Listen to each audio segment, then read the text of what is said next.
So I bring that up. First of all, so I do think there's some bill introductions. Paul Snyder has one. Paul?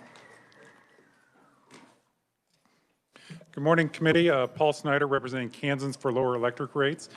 Would appreciate the committee introducing RS 1646, dealing with economic development discount rates for electric utilities. Okay, committee, any questions or objections to introduction to that bill? Seeing none, that bill is introduced. Thank you, Paul. I think we may have another. Inga Selders has a bill.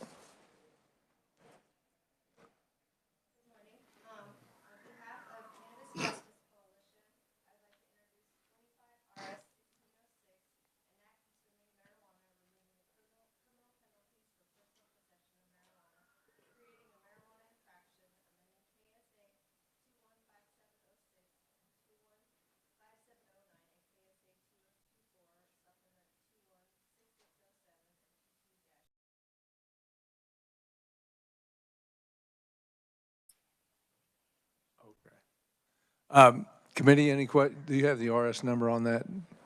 Okay. Committee, any questions or objections to introduction to that bill? Seeing none, that bill is introduced. You'll have to, we can't have people standing behind the senators. If you may have to move over, or there's some spillover in the room. He's with you? Okay. All righty. Very good. Let's see. Any other bill introductions? Seeing none, we have a hearing then on Senate Bill 231. And, oh, you have a question? Yes. Senator Fascido, sorry about that. Mr. Chairman, so Senate Bill 254, we won't work it today? We are not going to work that today. We're missing a couple members who are out ill, and there's an amendment coming on one section. Okay. So, yeah, no intention of working Senate Bill 254 today. Thank you, Mr. Chairman. All righty. So we're going to open up the hearing then on Senate Bill 231, and I'll have Jason, our advisor, come up and give us a quick bill brief.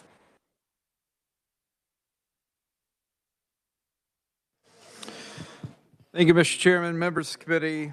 Senate Bill 231 is a bill that makes some adjustments to the requirements for persons who are soliciting registered voters to submit an application for an advanced voting ballot. And so these are the entities and persons who send a mailer to a registered voter, encouraging them to submit an application with their local county election office, applying for an advanced voting ballot to vote in advance. And so back in 2021, the legislature passed some requirements for those persons and entities who are sending out these mailers that they have to abide by when they do so. Senate Bill 231 is now making some adjustments to those requirements, and I've tried to highlight those adjustments in the bullet points under the memo that you have on 2031 from our office. These are all in subsection K of KSA 25-1122. They appear on pages 4 and 5 of the bill if you're looking along in the bill. It includes removing the requirement that the solicitor's information appear on the exterior of the mailing and on each page of the mailing. That was currently a requirement. Alternatively, under the bill, it would just require that information of who's sending the mailing appear on a label on at least one page of the mailing instead of each page. It also, there is a 14-point font size for that information that's being reduced to a more standard 10-point font size for that label. Also, is the bill would remove the requirement that the solicitor's information include the name of the president, CEO, or executive director of the organization. It just has to list the organization's name and address on that identifying label. It would also allow, currently there's a prohibition under law against completing any portion of the application itself that you're mailing to the registered voter. The bill would allow you to print the date of the election for which that application is being sent. So you can pre-print the date of the election, but no other portions of the application can be printed, pre-completed prior to mailing it to the voter. And then finally, it removes the requirement that the mailing include an envelope addressed to the appropriate county election office. Instead, the bill would just require that the mailing include information for the voter on how to send back their application to the appropriate county election office and not have to include the actual addressed envelope. These changes would go into effect on July 1st of this year if the bill is enacted, so it would be applicable for the upcoming election season. With that, Mr. Chairman, I'd be happy to answer any questions. Thank you, Jason. Committee, this is kind of a fix to a problem that was actually created by that previous bill. That 14-point font became very cumbersome for printing and expensive for a lot of these people. So any questions, committee? Senator Faust-Godot. Thank you, Mr. Chairman. Jason, so other than what you've already shared, does this have anything to do with the individual who might return someone's advance ballot or that application to receive an advance ballot?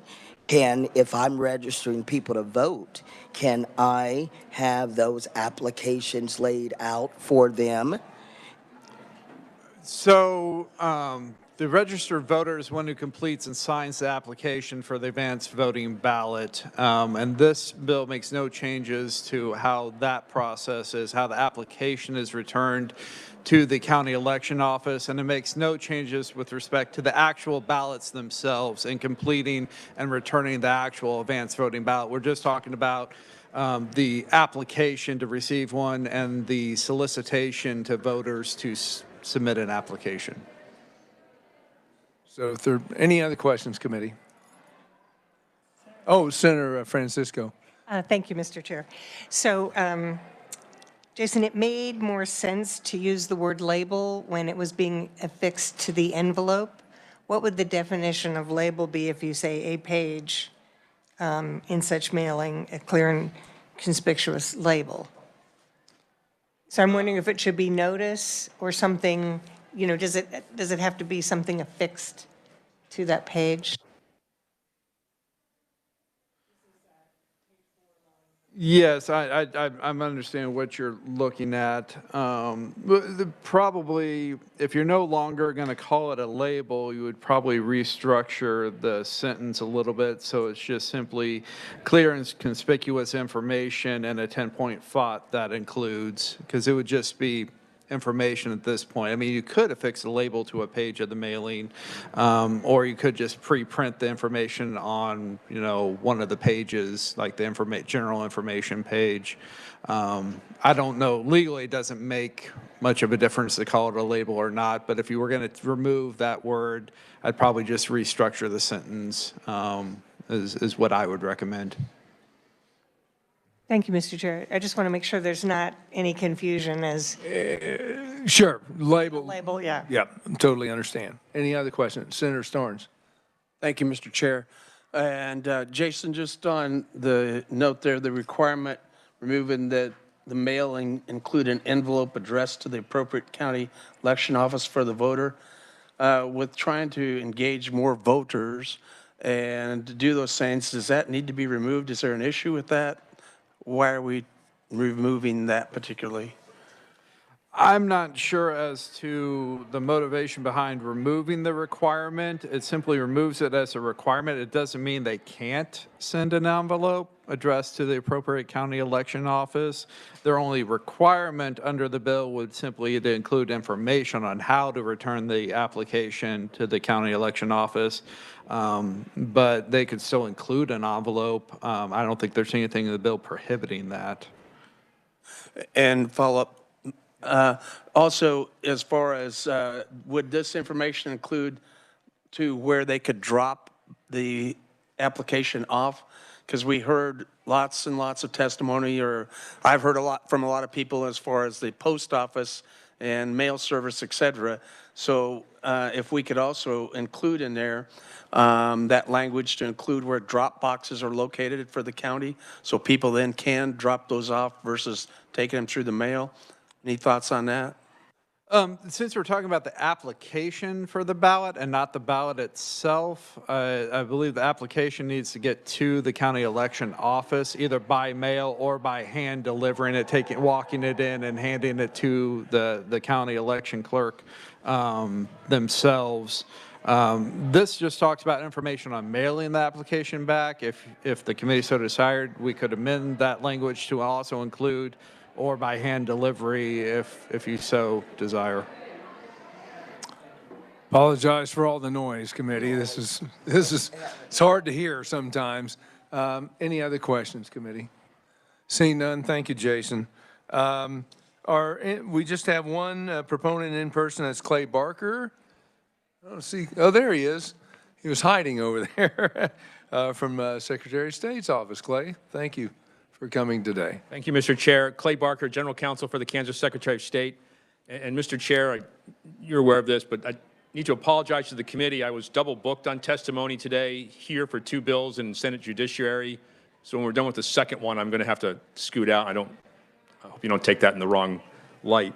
All right, this bill was actually not drafted by the Secretary of State, but a number of, I guess you call them political operatives, people that work for candidates and political parties and some of the local Kansas groups brought these ideas to us and put it together in one bill to improve the current process. And I'll give you the background of the process.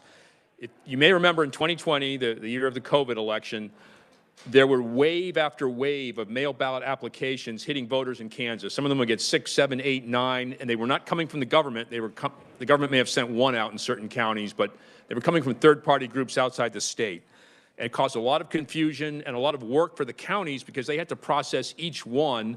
Voters would think, why am I getting these from the government over and over? Maybe they didn't get my form. So in 2021, the next year, the legislature, amongst a lot of other reforms, passed a requirement that generally requires disclaimers on these applications for a mail ballot and some certain other requirements. And it got to the legislature. And then based on the experience that the people that do the mailings and the applications that work for the candidates and the parties in the 2022 election cycle and 2024, they brought these small changes to us. Jason went through them all, I think, fairly well, but these are more mechanical changes to reduce the cost to candidates and groups that are mailing out applications for mail ballots. And Senator Starnes, to answer your question, I think the reason that we remove the requirement for an envelope is because most voters send their application in actually as a PDF. They fill it out completely, sign it, put the required information on it, but they're able to scan it and send it in. That's just the application. That's not a ballot by PDF. But requiring an envelope in every application was just, they thought, unduly expensive. And I believe this is a bipartisan group. It was brought to me by a series of people that negotiated and put this together. But Mr. Chair, that's essentially it. Now I'm going to give one more bit of background. When this bill was passed in 2021, within 3 months, there was a lawsuit brought about part of it. It was the prohibition on pre-populating the application. That means the sender filling it all out, because there were a lot of mistakes would be found. Groups would use different lists, not necessarily the voter registration list, to pre-populate the application, and that caused confusion. So that lawsuit went to federal district court, and in 2021, the judge ordered an injunction, meaning we cannot enforce the prohibition on pre-population, so pre-populated applications could still go out. In 2023, the district court found against the state, said this was a violation of the First Amendment. You cannot enforce that prohibition on pre-population. In November 2024, and it took a while, but the 10th U.S. Circuit Court of Appeals reversed the district court, said you applied the wrong analysis, analytical framework, try again. And it went back to district court where they're taking briefing right now. And the district court has never said anything on that injunction, so the lawyers aren't completely sure if that prohibition is still in effect. But I only give you that as background because you may have heard about that. This bill does not touch that lawsuit. There's a little bit in there about we can pre-populate the which election it goes to, primary or general, but that would not affect the litigation at all. And I checked with our litigation lawyers on that. And with that, Mr. Chair, I'll stand for questions, although I admit I'm no longer in the business of doing mass mailing of applications on all the cost points on those. Thank you, Clay. Committee, I think Senator Francisco brought up something about the term label, conspicuous labels. I think on page 4, line 40. I don't know if you want to weigh in on that, or if Senator Francisco, if you wanted to ask that question again of Clay. Mr. Chair, that was in the original 2021 bill language, and the way we've always interpreted that is label is just a portion of the mailer where it'll say, it doesn't actually say in a box, but it's a separate disclaimer piece. It's sort of a label on the document, but I don't believe that means a label needs to be affixed with a sticky back or something like that. Thank you, Mr. Chair. I was just asking that because it had been previously on the exterior of the mailing, which isn't, it seems more appropriate to have a mailer on an envelope than necessarily a mailer on a page. And now this information can be on any page. Okay. Committee, any questions? Oh, Senator Tyson. Thank you. Thank you, Clay, and thank you for the background on that 2021. I'm very familiar with that language and that effort, but part of what we were trying to do when we passed that legislation was some of these mailers that were going out, they were very misleading. They were using a state seal and looking very official. And I had several constituents that were confused because they would get 4 and 5 applications for advanced voting. Where are we at on as far as that goes? So, Senator, I think the crux of the problem there is that a lot of these third-party groups take the state form for advance, it's the AV1 form for requesting an advance mail ballot, and they just copy the state's form and stick it in the mailer. That way they make sure that they've got their form absolutely correct, it's not missing anything, it doesn't have the wrong information on it. People see the form, will say, from the Secretary of State, and think that's who's mailing it to them.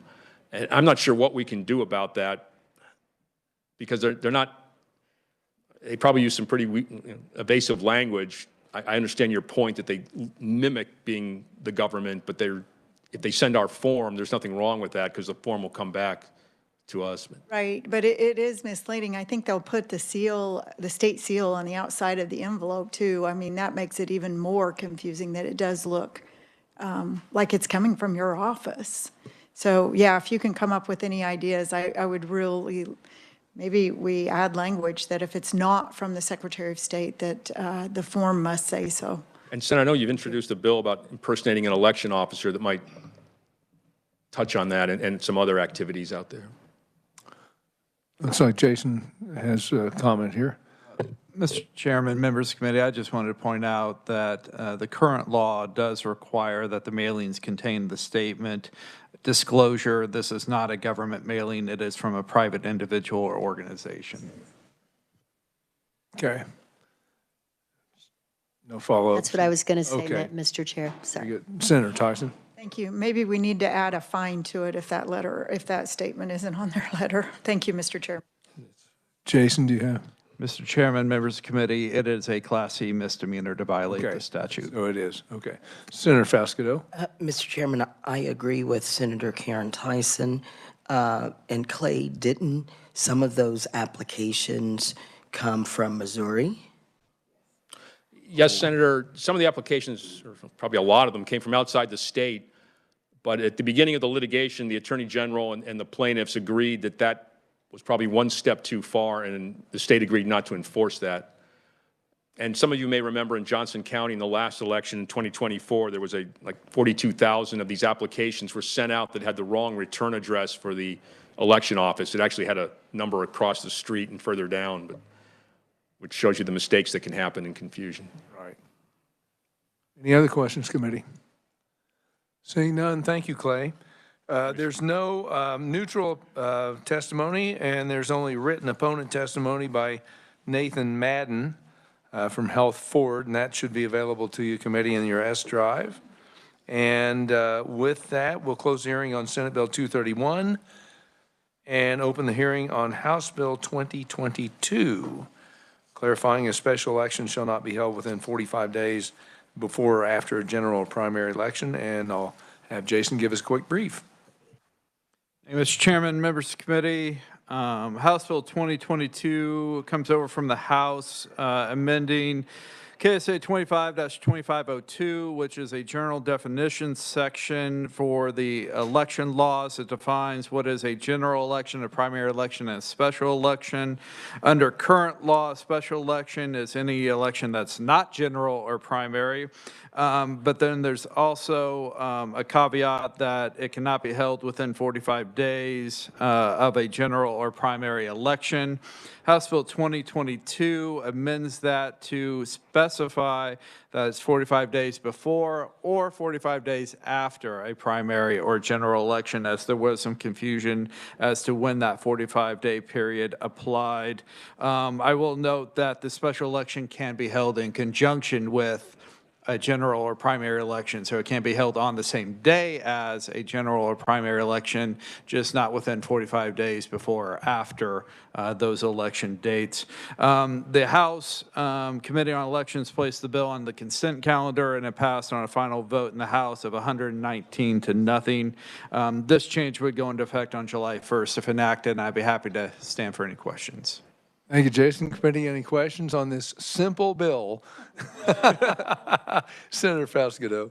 Thank you, Mr. Chairman. Jason, so the conjunction part, clarify that again, on the same day or day before, day Yes, after? so for example, I believe you asked the other day on a constitutional amendment that was set for an election on the primary election date in August of 2026, because a constitutional amendment cannot be held on a primary election, but the legislature can set a special election for it.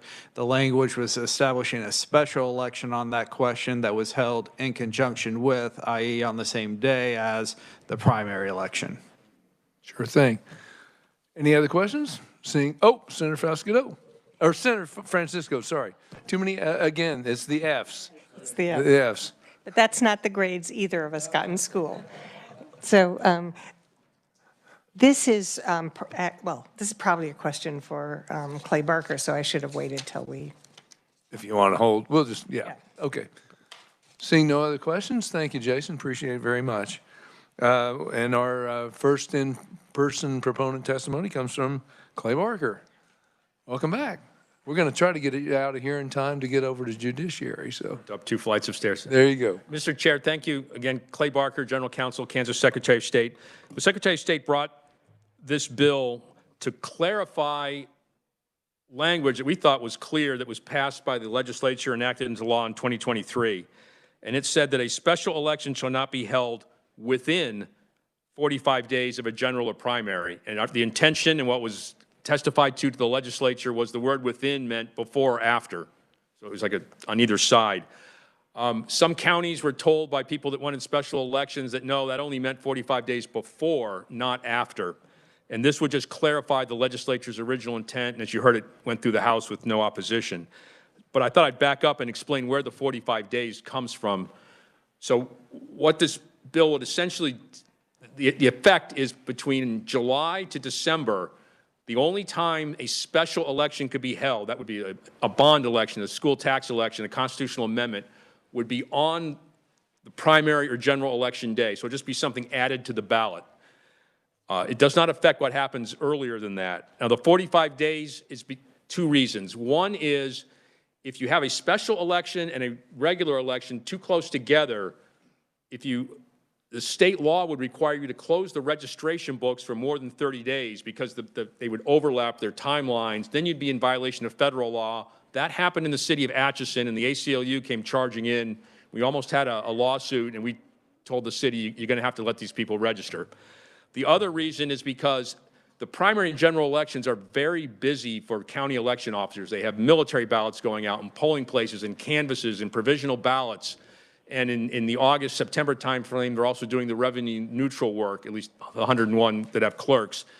And so this was to clear off some of the extra work on them, that they're not trying to run 2 or 3 elections with different timelines at the same time.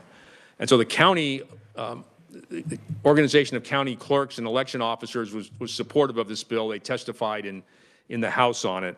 Now, I understand there's there may be an amendment to this. There's a separate bill that will deal with special elections earlier in the year, essentially January to June, but that's not part of this. This is just clarifying that word within means before and after, so that the clerks can focus on the big elections. And with that, Mr. Chair, I'll stand for questions. Thank you, Clay. Committee, any questions? Senator Tyson? Thank you, Mr. Chairman. And Clay, I appreciate this. I know it's a cleanup bill, so I don't want to blow it up, but I am going to pose. A couple years ago, I introduced legislation on changing the Kansas primaries to kick off the conversation. And if we don't address where our primaries are, we will always either have to have a caucus for a presidential election every 4 years or a special election for a presidential election, which costs the state. I mean, it was a waste of $5 million. I'm glad I didn't vote for that primary, but that's a whole nother issue. So what suggestions would you have for this committee on addressing changes to the Kansas primary date in August? Senator, I understand just for the committee's background. So our primary is in August in Kansas. Compared to most other states, that's later on in the process. Some have it actually in September, some as early as March. It means our primary in general are fairly close together compared to most states. So this 45-day window on either side means essentially there's no break in the middle. The two 45 days after the primary and before the general will overlap.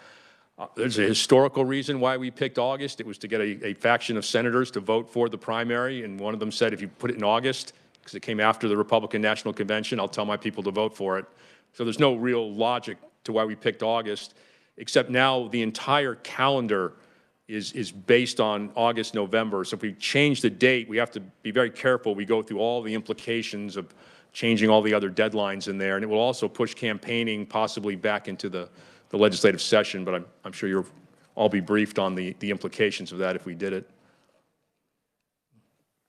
So no suggestions for date changes? Senator, I don't have any right now.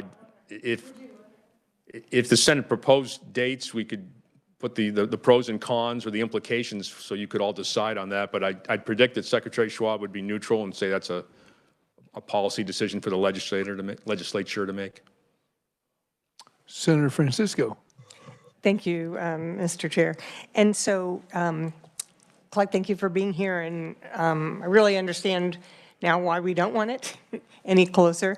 But this also has the definition of special election as an election that's not a general or primary election, but it can be held on the same day as the primary election. If it has to be separate from the primary, can the question be on the same ballot? And then how is that making it a special election? That's So, Senator, it would have, I had a couple of thoughts running through my mind. First, the all-mail ballot elections, which is how many of the tax and bonds elections are done, is specific. It cannot be held on the same day as a primary or general. If you want to do a sales tax or bond election and have it be polling place and mail ballot like a regular election, it's just on the same day. It's just another provision added to the bottom of the ballot. Thank you. Senator Fasquedo. Mr. Chairman, I somewhat concur again with Senator Tyson because the election, the primary, falls usually on my birthday, August 5th or August 6th. And I'm like, I'm going to have a good day or a bad day, so I don't want it to be on my birthday again. Was that a question or a statement? A statement. I think Senator Tyson and then Senator Francisco. Thank you, Senator Faustido, and I will think of you every primary now. So instead of going what Senator Francisco brought up, how can we require or mandate that any school finance election or bonding election be on an August ballot or November ballot? Would that be? Senator, the legislature could do that. I believe there's a bill, SB 273. I'm not sure if it's set for hearing, that was going to require that special elections be either state certain in March or on the primary or general election. So give 3 specific dates, and there's financial reasons the counties have for that. And can't speak for the school boards and the cities. They probably have a different view on that one. No, I think I'll probably bring an amendment, Mr. Chairman, and the committee can debate it. Thank you. And I think our next conferee may also speak to that too. So, yeah. Any other questions? Senator Francisco? I was just suggesting that Senator Faust-Godot might want to find all the birthdays for the committee members. Mine's August 12th, just in case. Okay. Seeing no other questions, thank you, Clay. I know you need to run up to judiciary. So, Senator, with your permission, I'll go to Senate Judiciary. Yes, sir. Thank you, sir. Absolutely. Thanks for your help. We appreciate it. Next up, we have Laura Rainwater from Sedgwick County and Sedgwick County Election Commissioner. Hi, Laura. Welcome to Federal and State Affairs. Good morning. Thank you, Chairman Thompson, Ranking Member Faust-Godot, members of the committee. Happy to be here. My first time ever testifying up here in Topeka, so I'm a little nervous. We stand in support of HB 2022, but we would like to take it one step further, as Senator Tyson pointed out. This year alone, 2025, we got hit with 4 special elections within a 3-month time frame. 4. We averaged 3 to 5 per year in the last 10 years, costing the taxpayers over $300,000 in the last 10 years. Not very efficient operation. I tried to get all 4 of these special elections on one date, April 8th. The jurisdictions did not go for it, and so that's why we had one last week. We have one April 8th. We have one May 13th. I understand the need for municipalities and school districts to have a spring election, but let's set it for one date. One date in the spring. They can still have a special election in the primary or the general, but other than that, I do stand in support of HB 2022. So I'm here to answer any questions you might have. Thank you, Laura. Committee, any questions? Senator Tyson.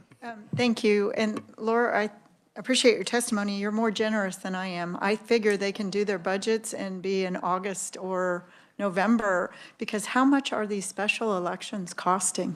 Thank you, Mr. Chairman. They can range anywhere from $5,000 up to this last one is going to cost the USD 259 anywhere from $130,000 to $150,000. We still have provisionals to count. Also, let me point out, having this many special elections confuses voters. You cannot imagine how many emails and phone calls we got from people that show up to wrong polling places because we couldn't get the polling place for that special election, or even early voting places where they're normally go and vote early and that polling place was not available for this special election, and then they get mad at us for not opening it as a special poll, as a early voting site. It's going to reduce the number of provisional ballots on Election Day, because everybody that gets temporarily reassigned for these special elections, they get a letter, but how many people open those? And we still have voters show up at their everyday polling place for the primary and general and then have to vote provisionally. So there's a lot of advantages to going to 3 set dates. Consistency. Committee and Senator, I think Faust-Godot's first, and then Francisco's next. Thank you, Mr. Chairman. I don't have a question. I just want to say that Laura Rainwater is my election commissioner. She did a really, really good job this past election. I didn't get many phone calls of complaints at all, so thank you, Laura. Thank you. Senator Francisco. Thank you, Mr. Chair. Research would be able to help us with this, but you might know off the top of your head, what was the date, I think in April, that we had general elections when the city-county dates were different? So I do not know, because I've Okay. only been election commissioner for 2 years. So Oh, okay. before my time. So then I will ask just research to remind the committee of the date that traditionally spring elections had been held. Okay. Jason might have the answer. Mr. Chairman, members committee, we can definitely verify this. It was either the first Tuesday in April or the first Tuesday after the first Monday in April, and we can certainly verify it. And March or April, I'm not picky. Either one of those months is great. We were trying to hit before spring break and before Easter, and so we thought the first Tuesday in March would be a good Tuesday to go with, so either one. Any other questions, committee? Senator Gossage. Thank you, Mr. Chair. I think everyone in this room believes in local control. The problem that you have, as we're hearing here, is sometimes locals don't all agree. And they're saying, please step in, state, and help us with this, so we don't have 3 or 4 of these. We can't get everyone to agree. So it was just something for us to consider. Thank you for being here. Thank you. Committee, any other questions for Laura? Seeing none, thank you. You did a great job for your first time, Laura. Thank you very much. Committee, I will bring up that there is Senate Bill 273, I believe it is. Or is it 173, 273? 273 that addresses this issue. So when we decide to work this bill, if you'd like to, we may amend 273 into this. And then if there's any date specifics that we need to address, and I'll take a look at that with Jason also to make sure we can do that on this particular bill. With that, we will close House Bill, the hearing on House Bill 2022. Oh, we do have neutral. I'm sorry, neutral in person. I messed up. I was jumping ahead of myself. We have Leah Filter from KSB in-person neutral. Leah, welcome to Federal and State Affairs. Sorry about that. That's okay. Thank you, Mr. Chair, members of the committee. I just wanted to briefly state we are neutral on House Bill 2022. We feel that that's good timing, but we would be in opposition to Senate Bill 237. No offense to the election commissioner, but we would prefer to have that flexibility in scheduling a special election. I know in some of our communities, March 9th is already spring break, and so people are out of town. So we would just ask for local control over those local elections. Thank you, Leah. Committee, any questions for Leah? Senator Tyson. Thank you, Leah. I appreciate the comments. I don't understand how taxpayers can be asked to pay for a $130,000 election. Why wouldn't you just want it on a ballot that it's not costing taxpayers any more money? That's a great question, Senator. Thank you. Sometimes the special elections might be more of something that has to be addressed in a timely manner, not on the primary or the general date. I do understand what you're saying, and I think a lot of our districts do try to schedule those, at a good time because it is expensive. We're just asking for that local control and local flexibility. I appreciate the conversation, though. Any other? Oh, yes, Senator Dietrich. You don't mind. Thank you, Leah. It is 273. 273? 273, yeah. Just looked it up real quick. Okay. Right. Did I say the wrong number? 237. Oh, I think if I were taking math today, I would probably be on an IEP, unfortunately. Thank you. Thank you, Senator. Thank you. Okay. Too many bills, too many Yes. numbers. Too many Yeah, I numbers. totally understand. Any other questions? Seeing none, now we close the hearing on House Bill 2022. A couple notes, committee. Tomorrow we'll hear Senate Bill 177. Depending on time, we may work some bills, so be prepared for that. I have canceled the Friday meeting. I had a conflict that come up, so we won't, I know you're disappointed, we won't be working on Friday. And we have shifted Thursday from Senate Bill 178, we're going to hear Senate Bill 196. I think we still have some outstanding bills that need amendments, like Senate Bill 65. I haven't seen amendments on those yet. I'll check and see. Obviously, over the next 2 weeks, we're going to have to be hearing and working a lot of bills and doing what we can. So try to be prepared with amendments if you have any. And I'll try to give you guys as much advance notice as I can on what I'm going to hear, or what I'm going to work. So just be prepared for that. With that, thank you for your work today, committee. And with that, we are adjourned.